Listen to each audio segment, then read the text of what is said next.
présence de Dieu. On est bien dans la présence de Dieu. Non, il n'y a rien de mieux que la présence de Dieu. Chantez avec nous. Chantez un chant nouveau. Venez, joyeux devant lui. Frappez des mains en son honneur. Il est notre Seigneur.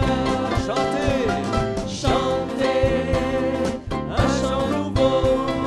Venez, joyeux devant lui.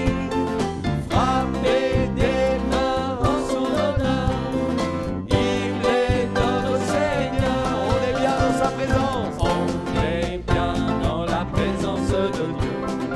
On est bien dans la présence de Dieu.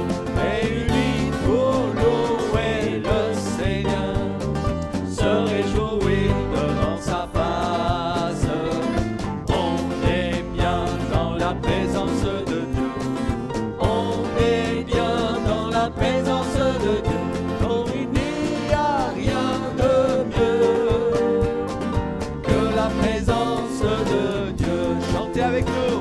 Chantez un chant nouveau. Venez, venez, joyeux devant lui. Frappez des mains. Frappez des mains en son honneur. Il est notre Seigneur. Chantez encore. Chantez un chant nouveau. Venez, venez, joyeux devant lui. Frappez des mains en son honneur. Il est notre Seigneur. Est-ce que vous êtes bien? On est bien dans la présence de Dieu.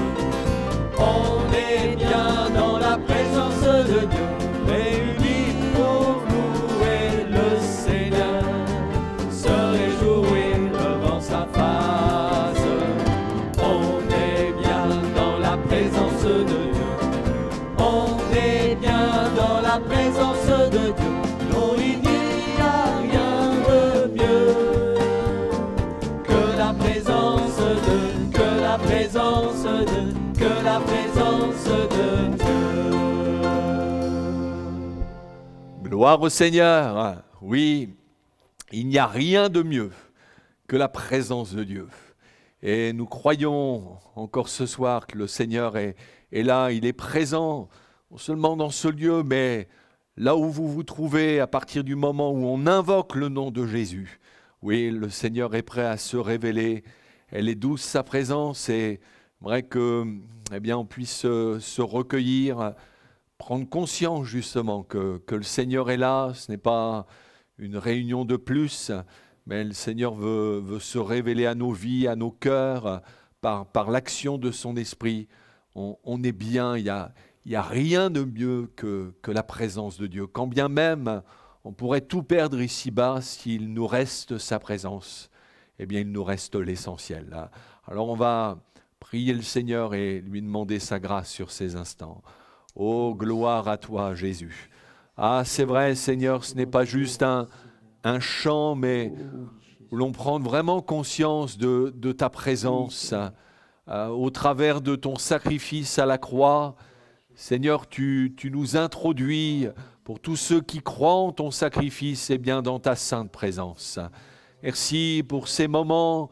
Seigneur, je veux croire que tu peux même te révéler à nos amis, leur faire sentir ta présence, pas simplement d'une manière émotionnelle, mais au plus profond de leur être, qu'ils prennent conscience que tu es là.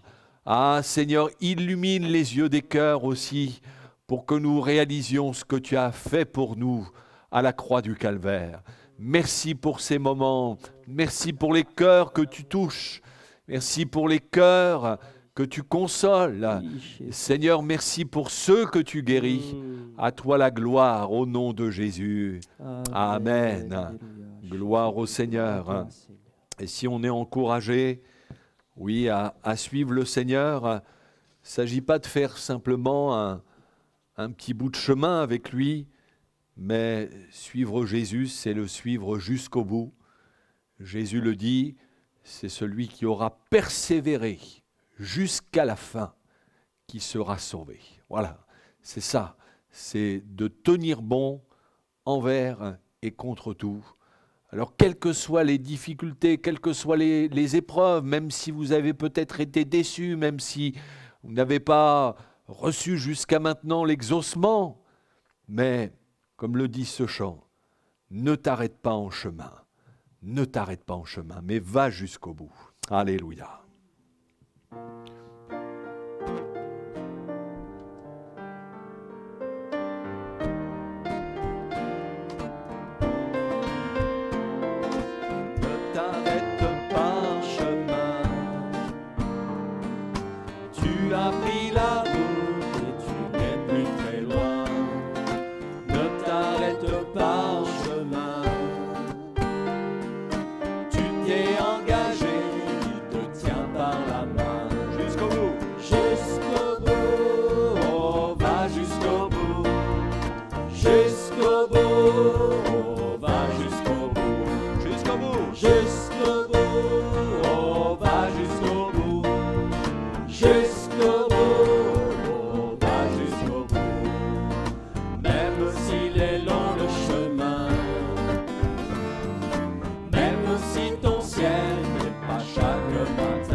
Alléluia. Oui, que ce soit vraiment notre détermination à chacun d'aller jusqu'au bout avec le Seigneur. Avant d'entendre le message de l'Évangile, sera apporté par le pasteur Patrice Trulès, va chanter ce chant qui élève un nom glorieux. Oui, le nom de Jésus. Et on veut le dire, oui, ce nom, il est merveilleux, ce nom, il est glorieux, ce nom, il est victorieux, parce que c'est le nom du Sauveur, c'est le nom de celui qui peut donner vraiment un sens à notre vie.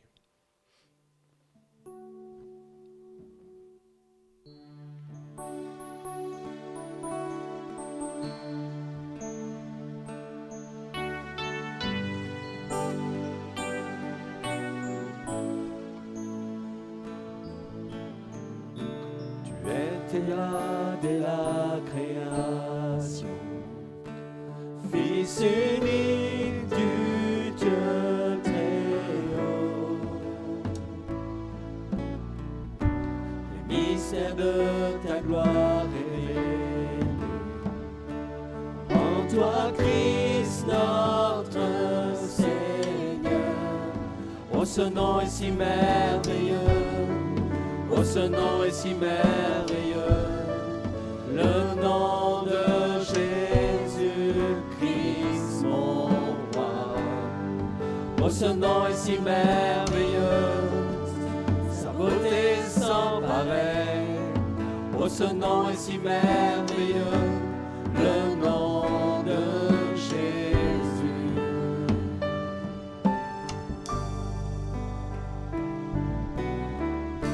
Tu n'as pas voulu les cieux sans nous.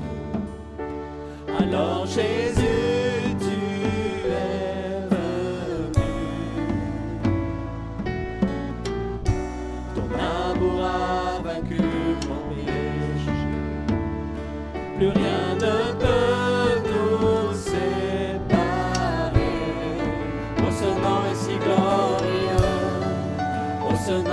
glorieux, le nom de Jésus-Christ, mon roi.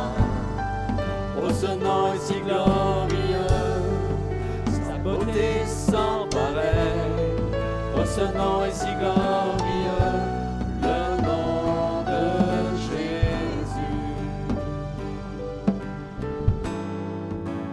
La terre a tremblé, le voile s'est déchiré, les amants, la mort et le péché. Les cieux chantent ta gloire, l'écho de ta victoire, car tu es le roi ressuscité.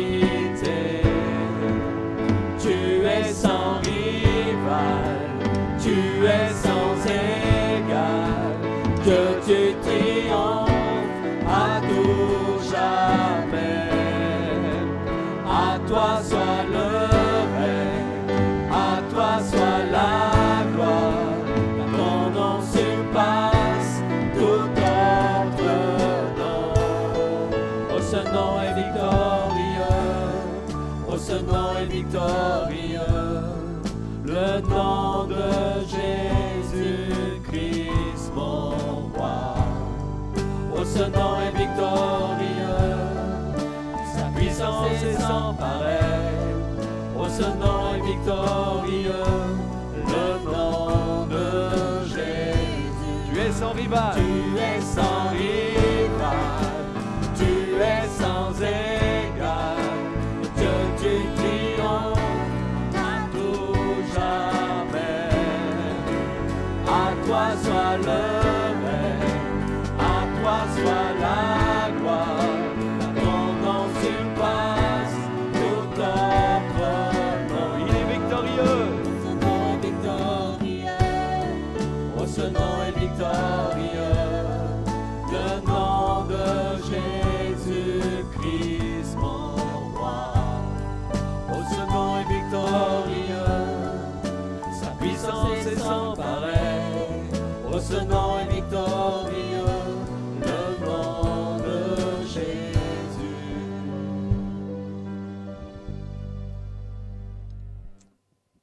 Alléluia. Alors, bonsoir à toutes et à tous. Bonsoir, frères et sœurs et amis. Soyez les bienvenus. Nous allons partager la parole ensemble et c'est vraiment une joie et nous sommes vraiment heureux de pouvoir entendre le message de l'Évangile. Ce soir, nous allons parler du sacrifice de Jésus pour chacun d'entre nous. Nous allons parler de sa mort, mais il faut savoir une chose, c'est que par sa mort, par son sacrifice, Jésus-Christ, il nous a libérés. Par son sacrifice, Jésus-Christ nous a rachetés. Par son sacrifice, Jésus-Christ nous a réconciliés avec le Père. Par son sacrifice à la croix, Jésus-Christ nous a justifiés. Et nous allons voir tous ces points, ces 4 points, le fait qu'il nous a libérés, nous a rachetés, nous a réconciliés et nous a justifiés. Pourquoi, pour nous poser la question, pourquoi Jésus s'est sacrifié pour nous, les hommes? Alors nous allons lire un texte, si vous voulez bien, dans Romains au chapitre 5 au verset 8. Romains au chapitre 5, verset 8. Ce verset nous dit, c'est Paul qui parle, il dit « Mais Dieu prouve son amour envers nous, en ce que lorsque nous étions encore des pécheurs, que Christ est mort pour nous. » Amen. Il est mort pour nous alors que nous étions encore des pécheurs. Il faut savoir une chose, frères et sœurs, amis qui nous écoutent.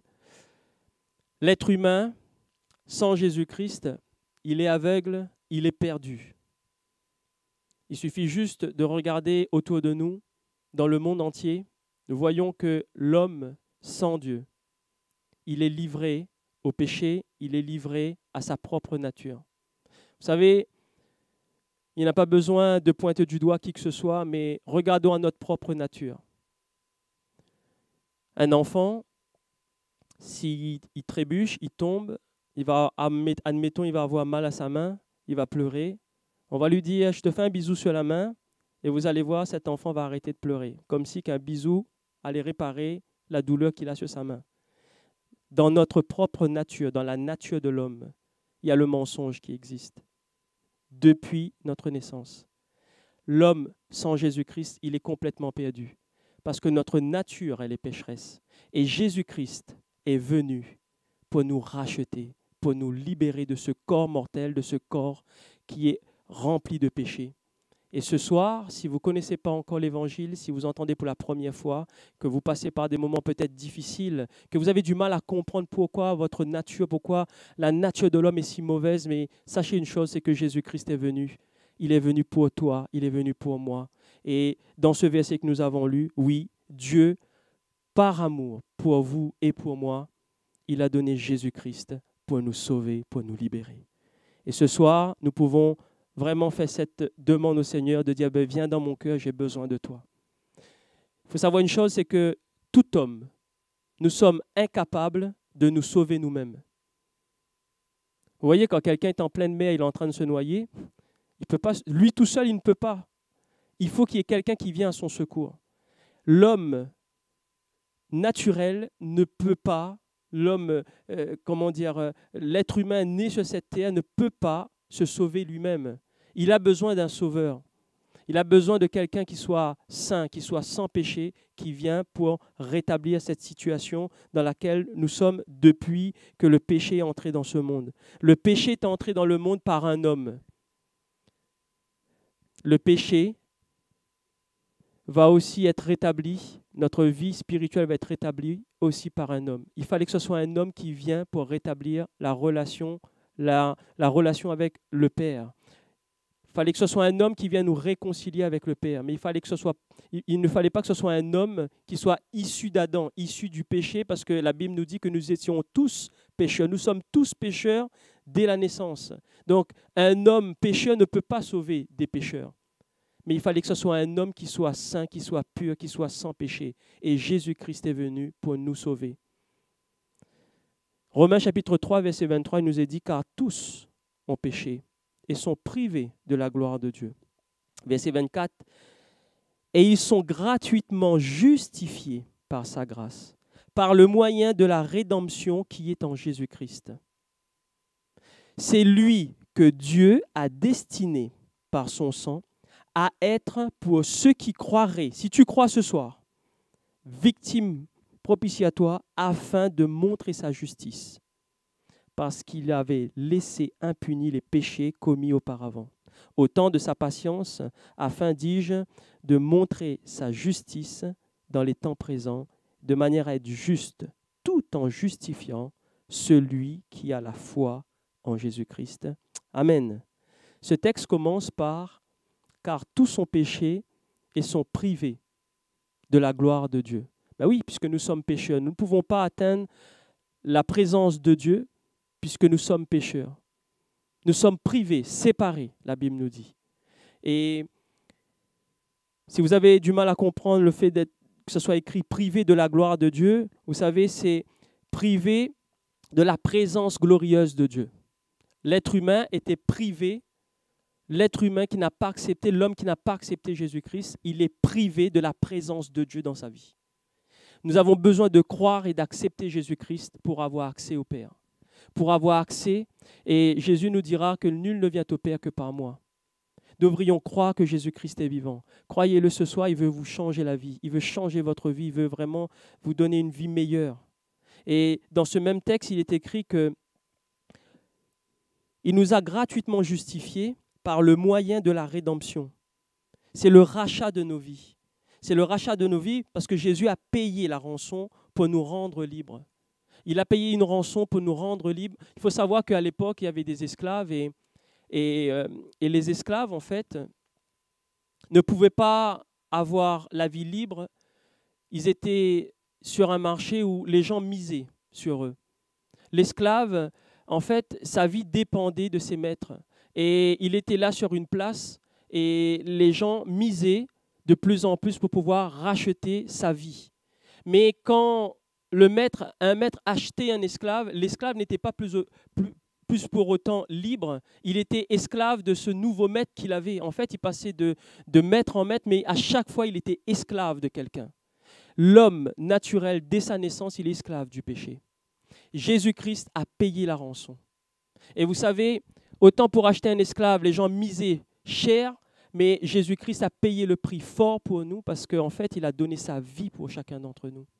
Et il a donné sa vie pour que nous puissions être rachetés. Mais pas pour que nous soyons esclaves de Dieu, mais pour que nous soyons les enfants de Dieu. Pour que nous puissions être frères de Jésus, que nous puissions avoir la vie de Jésus-Christ en nous et que nous puissions être libres.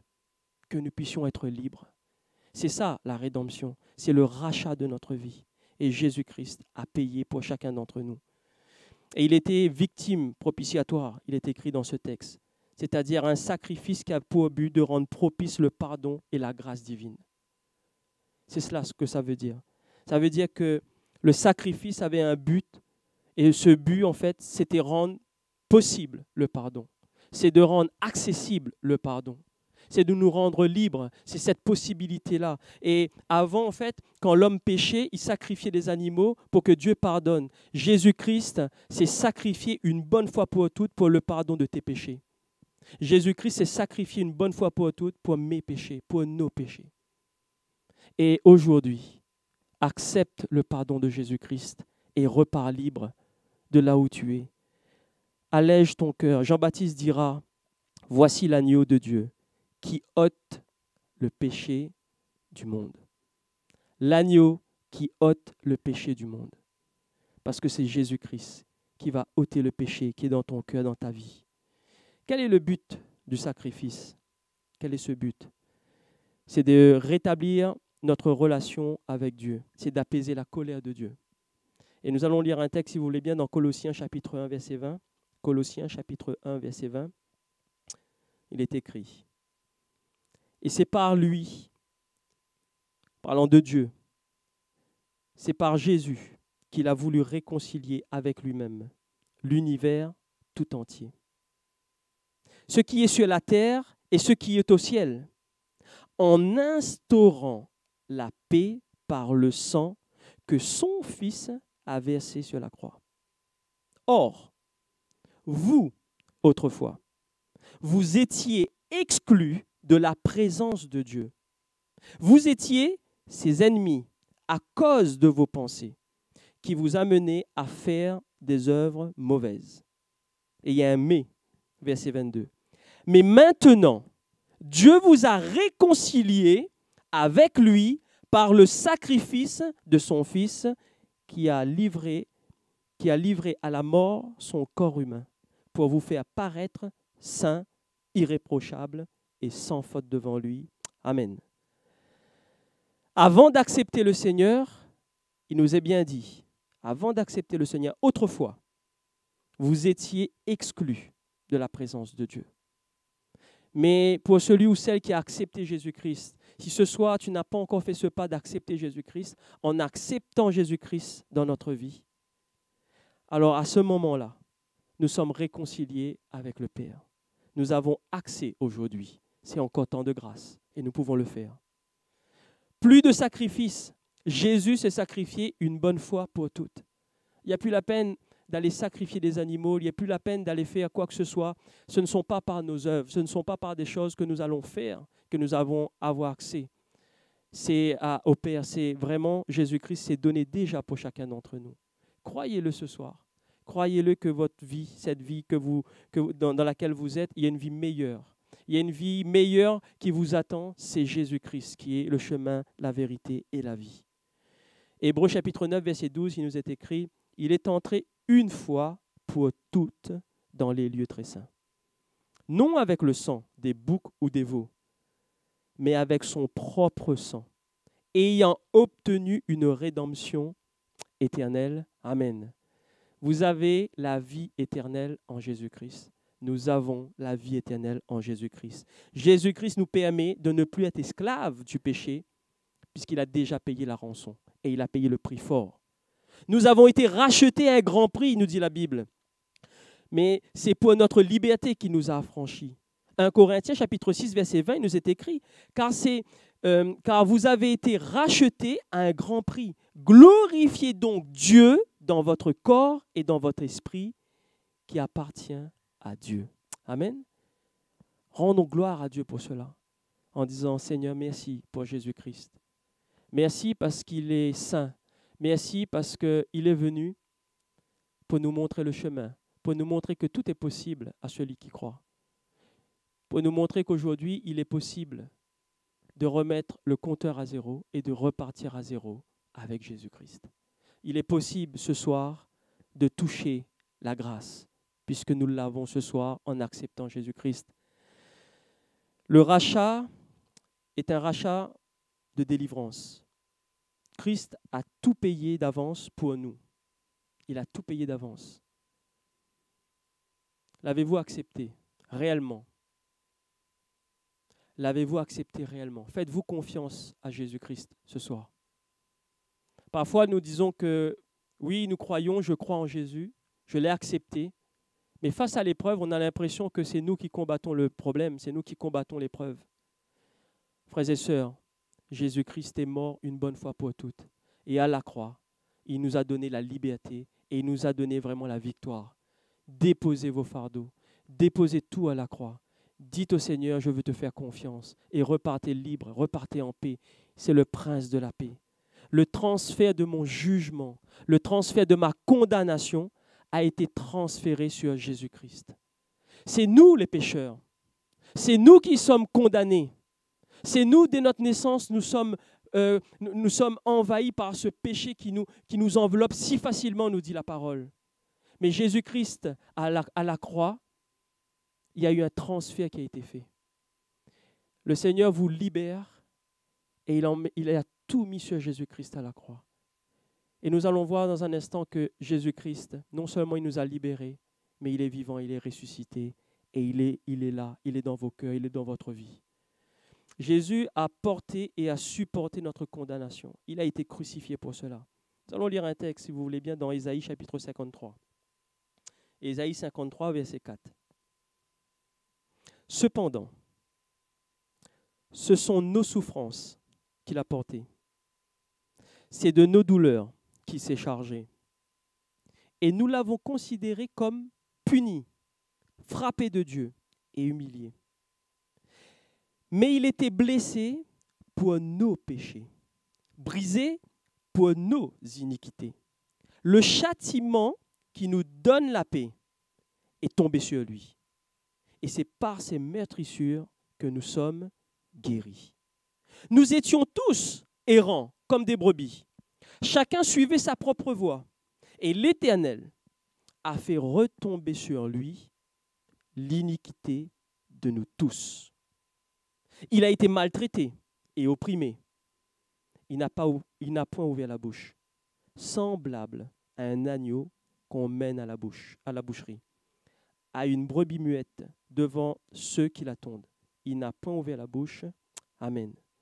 Mais, vous savez, il est important de comprendre ce qui est écrit ici. C'est qu'il nous montre une chose, la pensée de l'homme.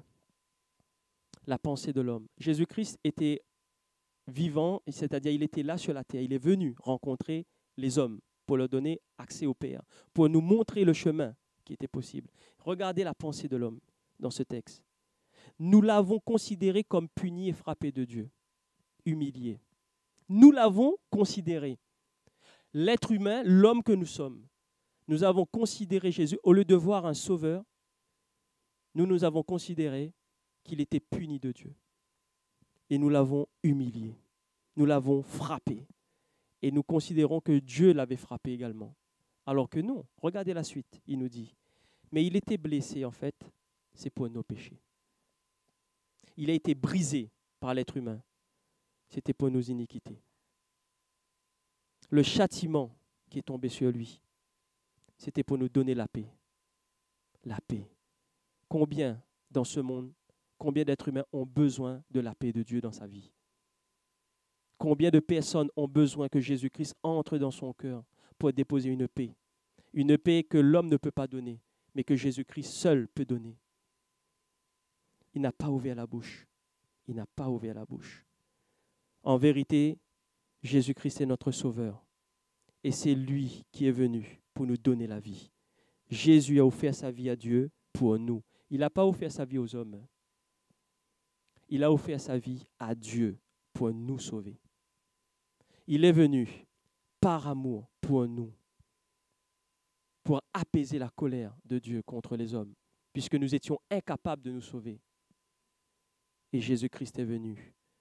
Je remercie Dieu chaque jour parce que mes péchés ont été portés par Jésus-Christ et Jésus-Christ les a crucifiés à la croix. Je remercie Jésus-Christ d'avoir libéré mon cœur, d'avoir libéré ma vie, de m'avoir donné accès au Père, accès à Dieu. Jésus a souffert à la croix, mes amis. Il a pris notre place. Le châtiment, c'était un châtiment qui était terrible. Le vrai coupable, vous savez, celui qui devrait être à la croix, c'est nous qui devrions être à la croix. Le vrai coupable, le vrai pécheur, les vrais pécheurs, c'est nous. Mais Jésus-Christ, il est allé à la croix une fois pour toutes, pour nous libérer de toute condamnation, de tout ce qui, il nous a dit de toutes les ordonnances qui nous condamnaient déjà. Il nous a libérés. Alors ce soir, n'ayez pas un cœur lourd et chargé, mais déposez tout à la croix. Jésus-Christ, qu'il ne soit pas mort pour rien, mais qu'il soit mort pour toi, mon frère, ma soeur, mon ami. Dépose et sois libre. Repars en paix. Jésus est venu comme victime expiatoire pour prendre notre place à la croix. Aucun sacrifice ne pouvait prendre notre place. Aucun agneau, aucun bouc, aucun bœuf, rien. Aucun animal ne peut prendre et ne peut comprendre ce qui se passe dans la pensée de l'homme. Vous imaginez, une brebis, un agneau ne pouvait pas donner justice aux hommes. Soyons honnêtes. Soyons honnêtes. Ni une poule, ni un agneau, ni un mouton, ni quoi que ce soit ne peut nous rendre justice. Allez-y devant la cour, allez-y devant un tribunal et emmenez un agneau, dites, ben voilà, en fait, pour me faire pardonner de ce que j'ai fait, ben je vous donne l'agneau. Aucun agneau ne peut nous racheter. Mais Jésus-Christ est venu pour nous racheter. Jésus-Christ a donné sa vie une fois pour nous libérer. Et nous ne pouvons pas faire comme si de rien n'était. Il fallait qu'un homme qui soit sans péché pour faire justice sur cette terre pour chacun d'entre nous. Et Jésus-Christ est venu pour nous faire justice. La vraie justice, vous savez, le jour où Jésus était sur cette croix avec ses deux brigands, la vraie justice ce jour-là aurait été que Barabbas soit sur la croix. Ça aurait été la vraie justice. Que Barabbas soit sur la croix et que Jésus soit libre. Pourquoi? Parce que le vrai meurtrier, le vrai brigand, le brigand c'était Barabbas, ce n'était pas Jésus. D'ailleurs, le roi même, il dira, Pilate, il va dire, mais je n'ai rien contre cet homme. Il n'a rien fait. Imaginez une chose, frères et sœurs et amis. Tous les gens qui étaient là autour de Jésus en bas de la croix, ils étaient là en train de regarder à la croix. Qui avait quelque chose contre Jésus? Jésus a fait des miracles. Il a libéré des cœurs, il a libéré des vies. Ils l'ont vu, ils l'ont entendu, ils l'ont su. D'ailleurs, même Pilate disait qu'il n'a rien à reprocher à Jésus. Personne n'avait rien à reprocher à Jésus.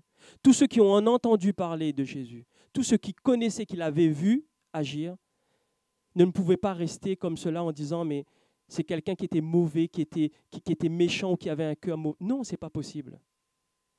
Mais qui a arrêté à ce que les soldats ne le mettent sur cette croix? Qui a empêché à ce que les soldats le mettent sur cette croix? Personne ne l'a arrêté. On l'a dit, crucifie-le, crucifie-le. Et on a libéré Barabbas. Nombreux sont ceux ou celles qui connaissaient que Barabbas était vraiment un meurtrier, qui était vraiment quelqu'un de mauvais, qu'il était un brigand. Vous voyez la justice de l'homme? Mais heureusement que Dieu, dans son grand amour pour vous et pour moi, il a donné son Fils unique, Jésus-Christ. Et Jésus-Christ a accepté de donner sa vie pour nous libérer. Et ça, c'est la justice de Dieu. Ça, c'est la justice de Dieu. Son amour était bien plus grand que ce que nous pouvons donner, nous pouvons imaginer. La vraie justice, ce n'est pas la justice de l'homme, mais c'est la justice de Dieu. Barabbas, c'est vous et moi. Aujourd'hui, nous pouvons pointer du doigt en disant, ce n'est pas normal que Barabbas ne soit pas sur cette croix à la place de Jésus. Aujourd'hui, nous pouvons le dire. Mais dites-vous bien une chose, que autant Barabbas était un pécheur, vous aussi, moi aussi. De nature, nous sommes pécheurs. Mais Jésus a pris la place de Barabbas sur cette croix. Et Barabbas, vous savez, il a été rendu libre. Il a été libéré. Jésus-Christ est allé à la croix pour vous et pour moi et il nous a rendus libres. Que faisons-nous de cette liberté que Jésus-Christ nous a donnée? Que faisons-nous ce soir de cette liberté? Accepte Jésus dans ton cœur. Romains chapitre 3, verset 24, j'ai pris la version courante. Il est écrit « Mais Dieu, dans sa bonté, les rend justes à ses yeux, gratuitement par Jésus-Christ qui les a délivrés du péché. » Amen. Mais Dieu, dans sa bonté, les rend justes. Il nous rend justes, il nous purifie ce soir. Accepte Jésus, sois pur ce soir. Arrête avec le péché, puisque à ce moment-là, ça voudrait dire que Jésus est mort pour rien. Mais mon frère, ma soeur, mon ami, réfléchis bien une chose, c'est que c'était nous qui normalement aurions dû être condamnés. Mais Jésus nous rend la vie libre et éternellement. Pas un court instant, pas pendant notre passage sur la terre. Il nous rend libres définitivement. Accepte Jésus ce soir, une justice venant de Dieu. Acte chapitre 4, verset 12, il nous est dit, « Il n'y a plus de salut en aucun autre. Car il n'y a sous le ciel aucun autre nom qui a été donné parmi les hommes, par lequel nous devrions être sauvés. » Amen. Aucun autre nom si ce n'est que le nom de Jésus. Aucun autre sacrifice si ce n'est que le sacrifice de Jésus. Mais je vais conclure là-dessus, mais j'aimerais vous dire une chose. Que Dieu n'a pas laissé le juste parmi les morts. Dieu n'a pas laissé le juste parmi les morts. Jésus est allé à la croix, il vous a libéré, il m'a libéré. Il nous a pardonné de tous nos péchés. Il est allé à la croix pour nous donner la paix que nul homme ne peut nous donner. Et nous avons la vie éternelle. Mais vous savez une chose, c'est que 3 jours après, Jésus-Christ est ressuscité et il est vivant. Ça, c'est la justice de Dieu. C'est que non seulement les hommes sont rendus libres, ceux qui croient en Jésus-Christ sont libres, mais Jésus, lui aussi, il est vivant et il s'assied à la droite de Dieu. Et il est ressuscité. La victoire a été totale, non seulement pour Jésus-Christ et pour nous, mais Dieu veut ses enfants auprès de lui. Mon frère, ma soeur, ce soir, tu ne peux pas rester comme cela dans ton problème, dans ton péché. Ce soir, reviens à la croix et dépose tout et repars libre. Luc chapitre 24, verset 5, il nous est écrit, « Pourquoi cherchez-vous parmi les morts celui qui est vivant? Il n'est point ici, mais il est ressuscité. Souvenez-vous de quelle manière il vous a parlé lorsqu'il était encore en Galilée et qu'il disait, « Il faut que le Fils de l'homme soit livré entre les mains des pécheurs, qu'il soit crucifié et qu'il ressuscite le 3e jour. » Amen. Il est venu pour nous libérer et Dieu a triomphé par Jésus-Christ pour chacun d'entre nous. Ce qui est extraordinaire, c'est que par la croix, vous savez une chose, c'est que Satan a été dépouillé, il a été livré publiquement. La mort a été livrée publiquement également, puisque la mort ne l'a pas arrêté. Satan pensait qu'une fois Jésus crucifié, il allait régner, les choses étaient faites. Sauf que le plan de Dieu a un plan extraordinaire. Frères et sœurs, il a un plan pour ta vie. Il avait un plan pour le salut des hommes. C'est que son Fils ressuscitait 3 jours après et que la victoire totale a été donnée et que Jésus-Christ, il a vaincu la mort. Jésus-Christ a vaincu l'ennemi et il vit en nous. Ce même esprit qui a ressuscité Christ, c'est cet esprit-là qui vit dans chacun de nos cœurs. Alors croyez-le ce soir, frères et sœurs et amis. Si le juste devait mourir pour des injustes, alors Dieu n'a pas laissé le juste parmi les morts. Il est ressuscité pour chacun d'entre nous. Colossiens chapitre 2, verset 15, il est écrit, « Il a dépouillé les dominations et les autorités. Il les a livrées publiquement en spectacle en triomphant d'elles par la croix. » Amen. En triomphant d'elles par la croix. N'ayez crainte ce soir. Nous avons un avocat auprès du Père. Il n'y a plus de condamnation pour ceux qui ont cru. Plus de condamnation pour ceux qui ont cru. Il est à la droite de Dieu. Il est notre avocat. Le Seigneur déclare juste ceux qui auront cru. Mais est-ce que vous croyez en Jésus-Christ? C'est par la foi qu'il nous justifie. C'est par la foi. Oui, vous allez me dire, je ne le vois pas. Dieu est esprit. Ceux qui l'adorent, l'adorent en esprit. La foi, c'est une ferme assurance des choses qu'on ne voit pas. Croyez que Jésus-Christ est mort pour vous et qui peut vraiment transformer votre vie. Je ne parle pas d'un changement, je parle d'une transformation totale, d'une vie nouvelle, d'une nouvelle naissance. Aucune œuvre, aucune religion, aucun saint, ni Saint Patrice, ni Saint Christine, ni rien, aucun saint ne peut rétablir la situation de votre vie. Aucune bonne conduite ne peut rétablir la situation de votre vie. Une chose, la seule personne qui peut entrer dans votre cœur, dans votre vie, et vous transformer, vous emmener vraiment dans une paix totale, de vous donner une vie, la vie éternelle, vous montrer qu'il est possible d'avoir une vie meilleure, c'est Jésus-Christ. C'est le seul qui nous a rajustés, c'est le seul qui nous a justifiés, c'est le seul qui nous réconcilie avec le Père. Dernier verset, Romains chapitre 4, verset 25. Il a été livré pour nos fautes. Et Dieu l'a ressuscité pour que nous soyons déclarés justes. Dieu l'a ressuscité pour que nous soyons déclarés justes. Alors, mon ami, ce soir, accepte Jésus dans ton cœur par la foi. Mon frère, ma sœur, nous pouvons lui demander pardon pour nos péchés. Nous pouvons lui demander pardon pour nos fautes. Nous pouvons lui demander pardon pour nos manquements. Nous pouvons lui demander pardon pour notre infidélité. Nous pouvons lui demander pardon d'avoir douté. Mais ce soir, vous pouvez tout remettre en question en disant, Seigneur, je veux repartir à zéro avec toi. Que Jésus-Christ ne soit pas mort pour rien. Il est venu pour me délivrer. Il est venu pour écraser l'ennemi. Et il l'a fait puisqu'il est vivant, il est ressuscité. Alors que faisons-nous de cette liberté ce soir? Que Jésus-Christ ne soit pas sacrifié pour rien. Qu'il soit là vraiment, mon frère, ma soeur, vraiment pour changer, transformer ta vie ce soir. Que le Seigneur vous bénisse, qu'il nous bénisse et qu'il puisse vraiment changer, transformer les cœurs ce soir. Nous allons prier le Seigneur si vous voulez bien. Seigneur, nous voulons te dire merci pour la croix. Merci parce que tu es vivant. Merci parce que nous pouvons témoigner de ta puissance dans nos vies. Merci parce que nous savons que le temps des miracles n'est pas passé. Merci parce que nous savons que tu opères encore aujourd'hui dans les vies, dans les cœurs. Seigneur, nombreux sont les couples que tu restaures. Nombreux sont les enfants, les jeunes que tu restaures. Nombreux, Seigneur, sont les addictions, Seigneur, que tu libères, que tu enlèves encore dans les cœurs, Seigneur Jésus. Je te remercie de ce que tu fais encore aujourd'hui. Mais Seigneur, je veux te prier pour ceux qui n'ont pas fait encore ce pas avec toi. Ceux qui sont culpabilisés dans leur pensée. Ceux qui doutent ce soir encore, Seigneur. Viens, Jésus-Christ. Change les vies, transforme leur cœur, Seigneur, et que ton nom seul puisse se glorifier dans leur vie. Et nous te remercions pour la vie éternelle.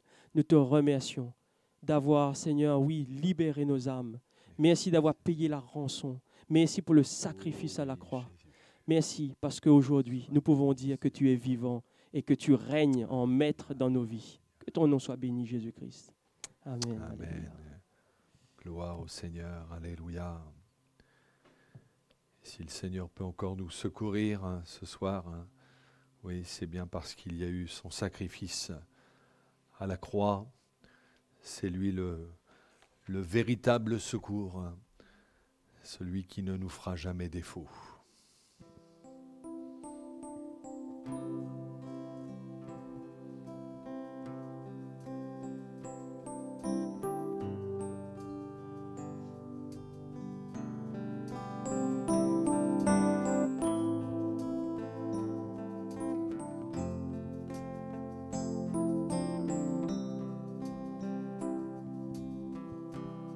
Si la lune m'éclaire et le soleil me nage, Créateur des étoiles, mon secours est en toi. Si mes larmes ruissellent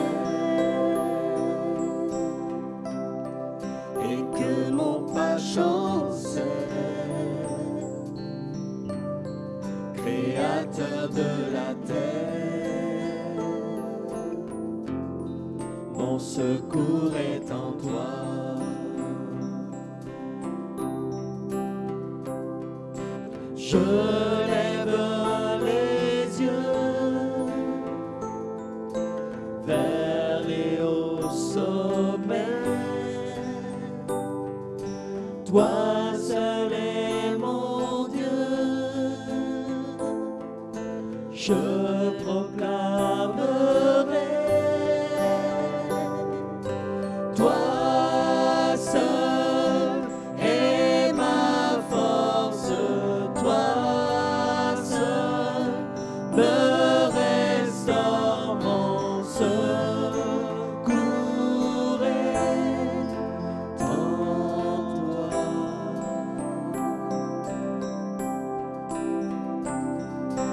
Toujours tu me portes, jamais tu ne dors, mon secours est en toi. Si la peur m'envahit et mon âme chavire, Créateur de la vie, mon secours est en toi. Je lève les yeux vers les hauts sommets. Toi seul est mon Dieu. Je proclamerai. Toi seul est ma force. Toi seul me restaure, mon secours est en toi.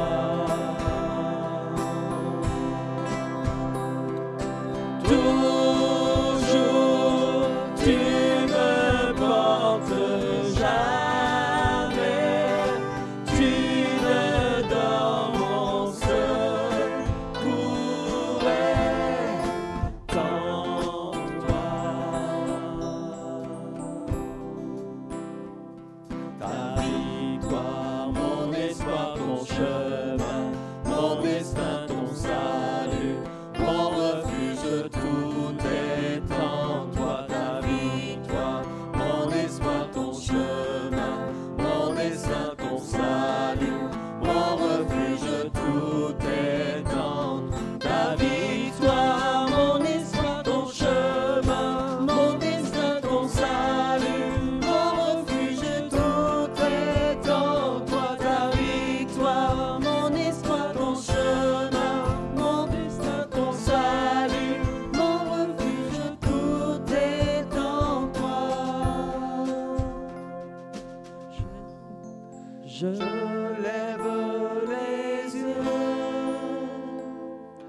vers les hauts sommets. Toi seul est mon Dieu. Je proclamerai.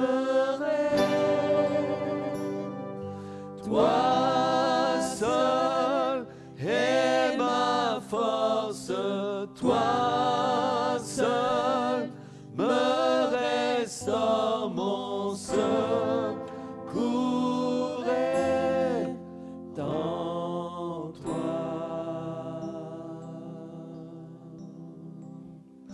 Toujours tu me portes, jamais tu ne dors, mon secours est en toi. Gloire au Seigneur. Oui, notre secours, il est en Jésus-Christ, en lui seul. C'est vraiment un refuge. Voilà, que Dieu vous bénisse.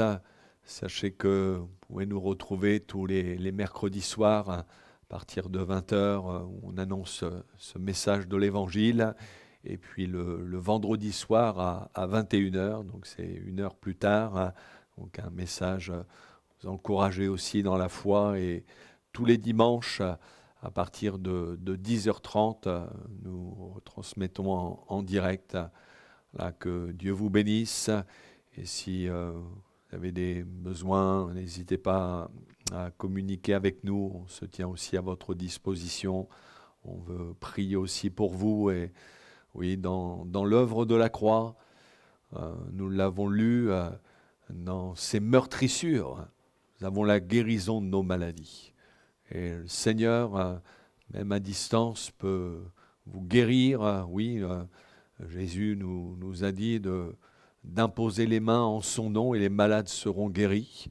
Mais même sans imposer les mains aux malades, le Seigneur est capable de vous guérir là où vous vous trouvez, dans un acte de foi, quelle que soit votre maladie. Oui, à partir du moment où vous vous placez au bénéfice du sacrifice de Jésus, non seulement Dieu vous déclare juste, c'est-à-dire comme si vous n'aviez jamais péché, il peut vous considérer comme ses enfants, lavés, purifiés, mais il peut aussi, au travers du sacrifice de Jésus, vous guérir de votre maladie. Croyez-le. Et on voudrait encore, avant de terminer, vraiment prier pour ceux qui sont touchés dans leur corps. Croyez à l'efficacité du sacrifice de Jésus à la croix. Oui, vous pouvez, au moyen de la foi, être guéri de votre maladie. Mais on va encore se recueillir et là, priez aussi avec nous et dites: Seigneur, je crois qu'au travers de ton sacrifice, je suis guéri de mon mal, dans le nom de Jésus. Ah Seigneur, nous voulons en effet, Seigneur, vraiment croire à l'efficacité de ton sacrifice. Ah, c'est vrai, tu pardonnes parfaitement le pécheur qui se repent. Seigneur, tu le purifies, tu le déclares juste au travers de la mort et de la résurrection de Jésus. Et Seigneur, nous croyons aussi que dans les meurtrissures de Jésus, il y a la guérison de nos maladies. Eh bien, Seigneur, pour nos bien-aimés, là, en ces instants, ceux qui te demandent ta grâce, Seigneur, pour la maladie qui les touche, eh bien, nous croyons, Seigneur, que tu poses tes mains guérissantes sur eux. Merci de les bénir. Merci de les visiter en ces instants, d'honorer leur foi. Ah, nous croyons, Seigneur, à ta puissance. Tu n'as pas changé, tu es toujours le même aujourd'hui. Ah, tu restes le même. À toi la gloire, dans le beau nom de Jésus. Amen. Amen. Voilà, que Dieu vous bénisse et on vous dit à bientôt.